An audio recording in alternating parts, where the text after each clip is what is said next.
dessa reconstrução que a Revolução faz sobre a história de Cuba, o Martí teria sido o primeiro passo, né? Teria sido o pioneiro, teria sido um inspirador que lançou essa chama em Cuba, que depois a Revolução tomou e levou adiante. O Rodó é muito diferente do Martí, tem uma história de vida muito diferente do Martí, vive no Uruguai, tudo certo, tem trânsito entre os intelectuais uruguaios, da passagem do 19 para o 20, e escreve essa pequena obra, essa edição que a Unicamp fez do Ariel de Rodó, desse tamanhozinho, uma pequena obra com esse título Ariel, que vai por caminhos muito distintos daqueles presentes nos artigos do Martí sobre a nossa América, mas que também lançam as sementes para se pensar a América Latina de uma forma radicalmente nova para a época. O Ariel foi publicado pela primeira vez no ano de 1900, um pouquinho depois, portanto, dos artigos do Martí, né, que são de 1891, 92, são da primeira metade da década de 1890. O Ariel vem em 1900. Quem sabe de onde vem esse nome Ariel? Exatamente, a peça A Tempestade do Shakespeare, em que o Shakespeare conta a história de um rei que teve o seu trono usurpado. Esse rei se chamava Próspero, e esse senhor se exila com sua filha Miranda em uma ilha, provavelmente, pelas indicações que são dadas, no Mar do Caribe. E nessa ilha, Próspero, esse rei destronado, conta com os serviços de dois escravos, Ariel, por um lado, e o outro, Caliban. Ariel e Caliban.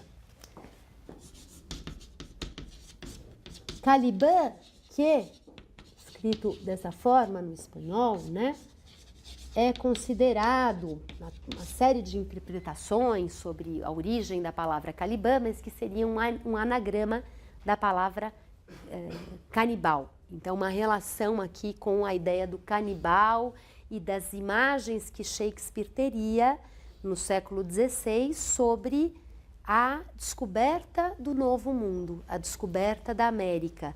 E a peça já estaria, portanto, repercutindo esse mundo dos humanistas europeus que representaram, que procuraram pensar sobre o Novo Mundo, os índios, os nativos. Há uma efervescência intelectual na Europa do século XVI em torno dessa descoberta de um novo continente, lá do outro lado do Oceano Atlântico. E a produção da peça A Tempestade estaria, de alguma forma, conectada com esse imaginário que se forja ao longo do século XVI com as notícias que chegavam lá do continente americano. Então, A Tempestade é escrita pelo Shakespeare, contando a história da relação entre Próspero com Ariel e Caliban. Eu não vou contar aqui a história da peça, mas só quero chamar a atenção para as qualidades atribuídas a Ariel e a Caliban na peça de Shakespeare. E, basicamente, há muitas representações dessa peça até hoje, no teatro, no cinema, na literatura. As pessoas voltam a ela, reinterpretam. Então, há muitas leituras sobre essa peça. Mas, basicamente, Ariel era um escravo que representava o belo, o etéreo, as coisas do espírito. Ao passo que Caliban representava o terreno, representava o instinto, representava as coisas mais baixas, as coisas carnais, as coisas da terra. E essa oposição entre o belo e o etéreo, e por outro lado a força, o instinto, o impulso mais violento, mais destrutivo, é uma oposição que acompanha toda a narrativa de A Tempestade. Essa peça, uma peça como as demais de Shakespeare, uma grande repercussão, foi atravessando os tempos, com representações teatrais, ao mesmo tempo com leituras críticas. E no século XIX, um pensador francês chamado Ernest Renan, na França da década de 1870, portanto, já próximo aqui da época do Rodin. O Renan era um pensador, um teórico francês conservador da segunda metade do século XIX, um teórico conhecido por outros escritos seus. Escreve um texto chamado Caliban, La Suite de la Tempête. La Suite de la Tempête quer dizer a continuação da tempestade. Continuação da tempestade. E nesse texto, que é um texto que depois foi recuperado por vários autores para se pensar como é que o Rodin chegou onde ele chegou, o Renan fazia a seguinte proposição, de que o Caliban representaria de alguma forma as multidões que apareciam na Europa, nas grandes cidades europeias da segunda metade do século XIX e que precisavam ser contidas, controladas, porque essas multidões ameaçavam o privilégio das elites tradicionais, das velhas aristocracias, que eram essas sim, devotadas às coisas do espírito.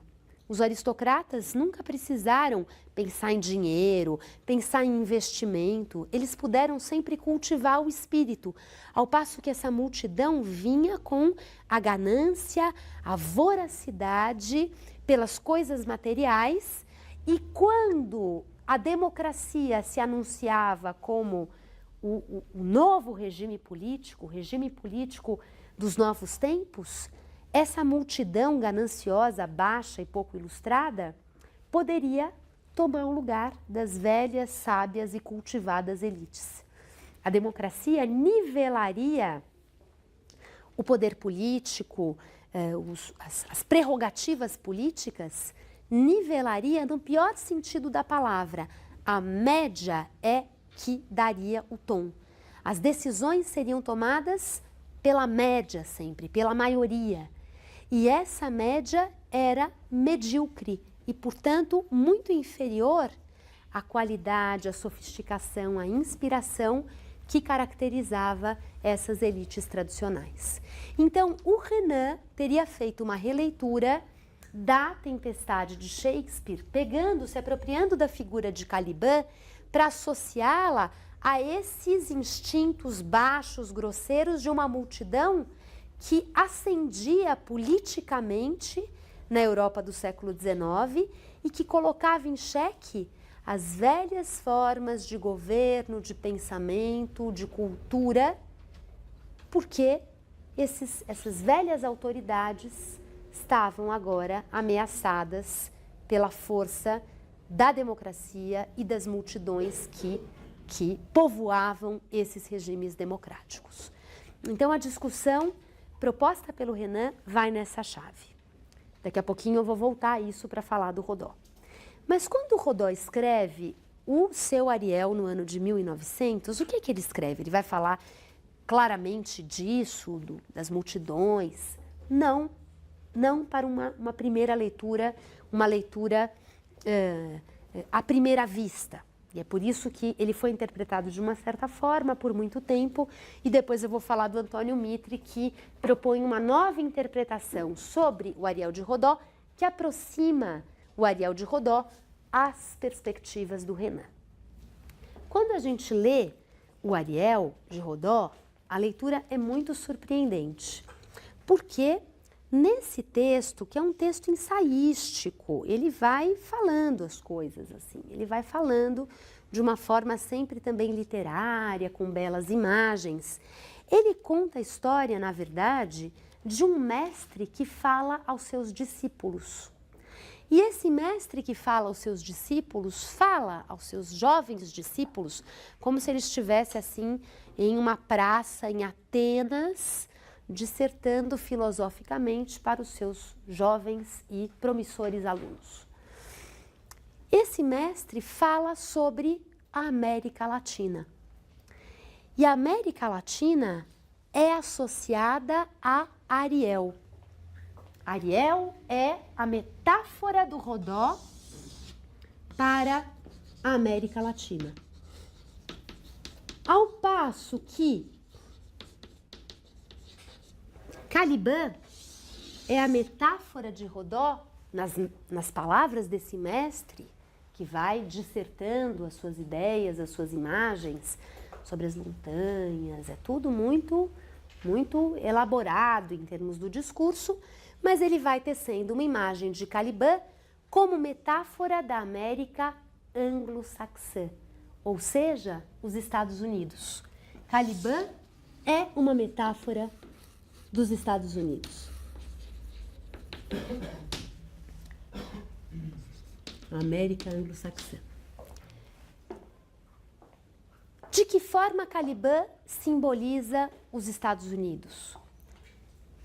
Caliban simboliza aqui uma sociedade utilitarista, uma sociedade imediatista, uma sociedade materialista, uma sociedade também que tende à democracia, e é uma democracia onde pesa a vontade da maioria. E a vontade da maioria é, mais uma vez, medíocre.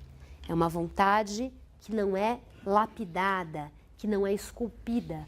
É uma maioria em que realmente as questões banais da força, da esperteza, prevalecem sobre as verdadeiras qualidades do espírito.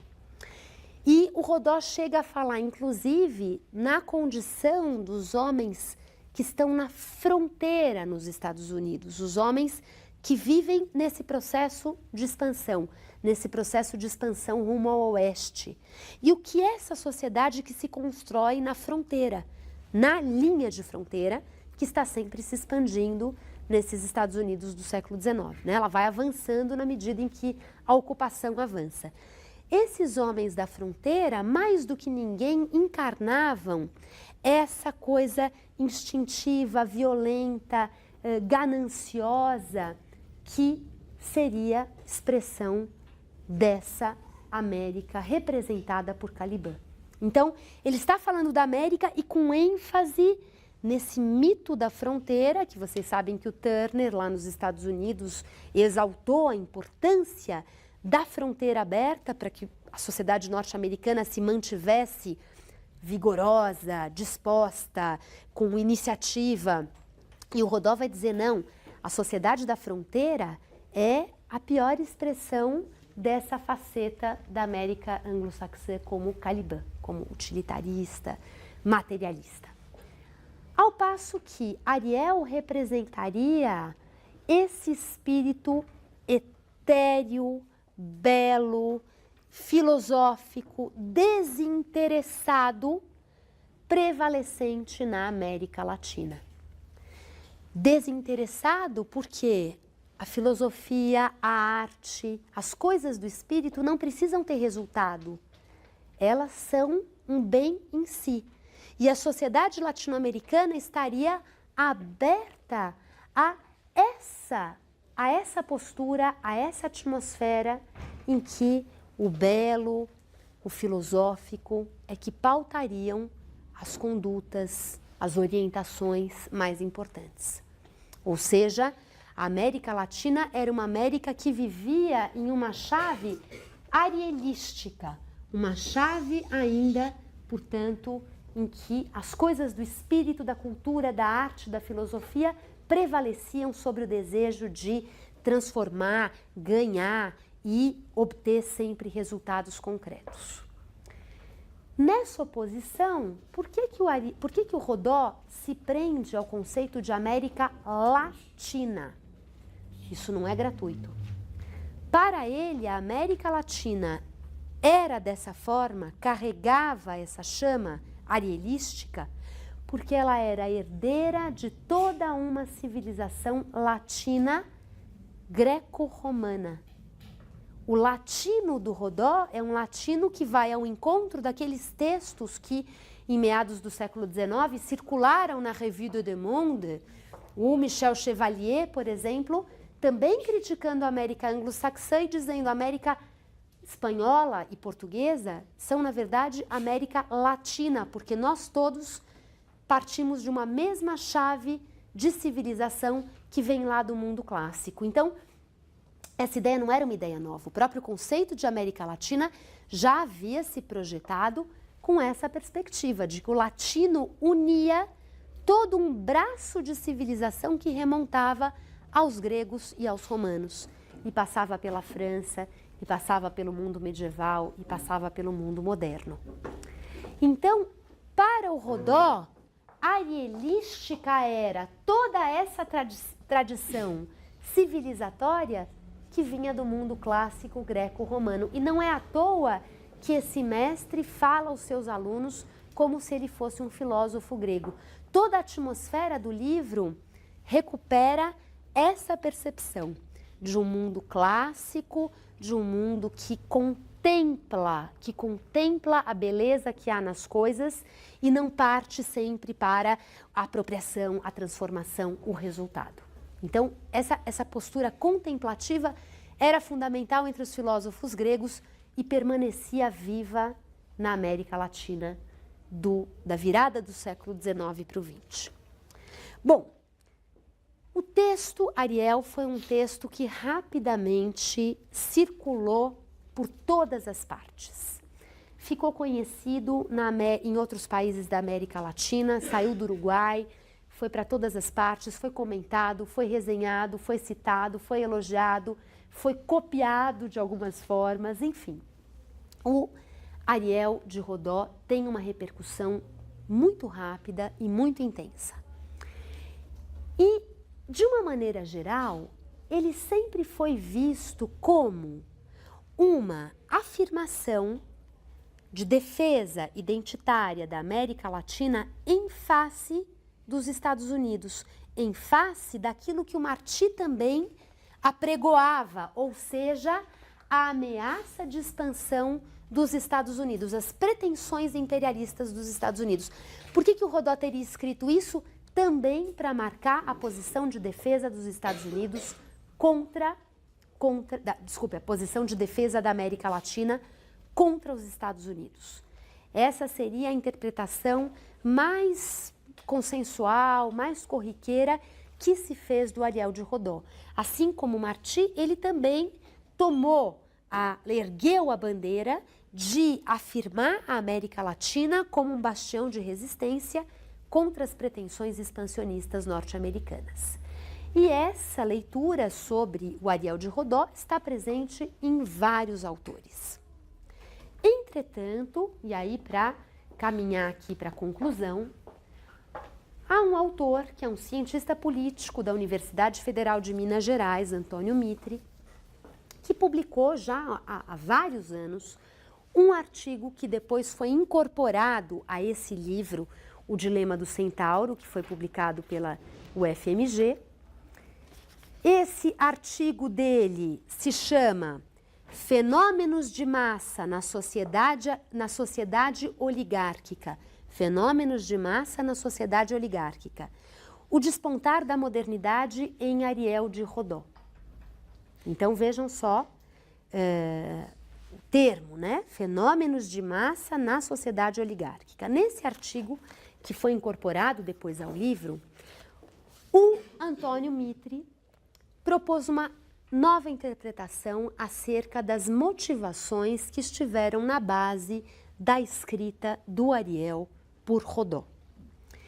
E para essa reinterpretação, o Mitre aproxima a metáfora construída pelo Rodó no seu Ariel à perspectiva do Renan lá na França. E o Antônio Mitre vai defender a seguinte tese, a tese de que o Rodó escreve esse livro, Ariel, no ano de 1900. Em 1900, o Uruguai estava sendo revolucionado pela chegada de imigrantes. Assim como a Argentina, nós falamos da imigração na Argentina, não falamos da imigração no Uruguai, mas os imigrantes vêm para a região do Prata e também se instalam muito fortemente na cidade de Montevidéu.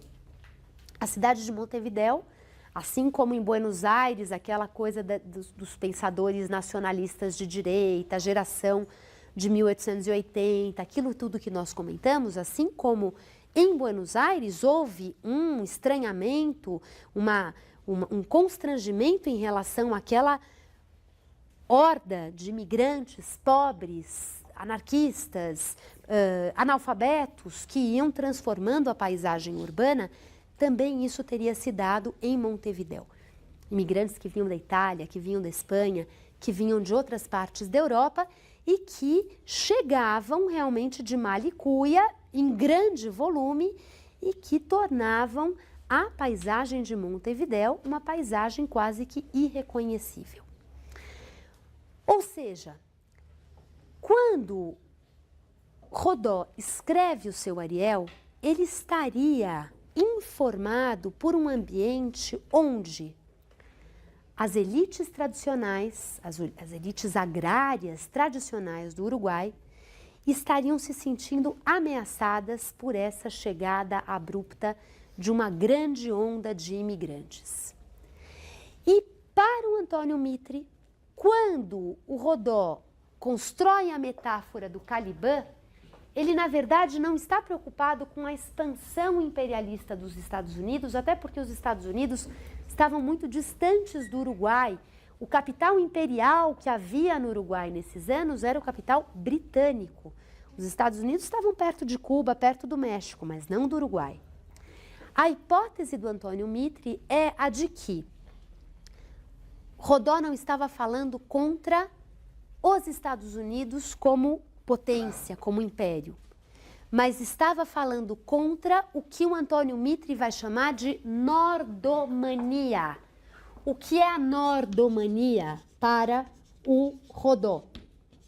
Seria toda uma concepção de vida, uma maneira de viver o cotidiano, uma concepção de democracia na política, uma concepção sobre a cultura material, os utensílios, as coisas usadas no dia a dia, que seria originária dos Estados Unidos, mas que, na verdade, vinham sendo carregadas por esses imigrantes, essas populações urbanas que queriam a modernidade, que queriam um jeito de vida. Falar em American Way of Life para essa época é cedo demais, mas que queriam formas de vida modernas que quebrassem com a tradição.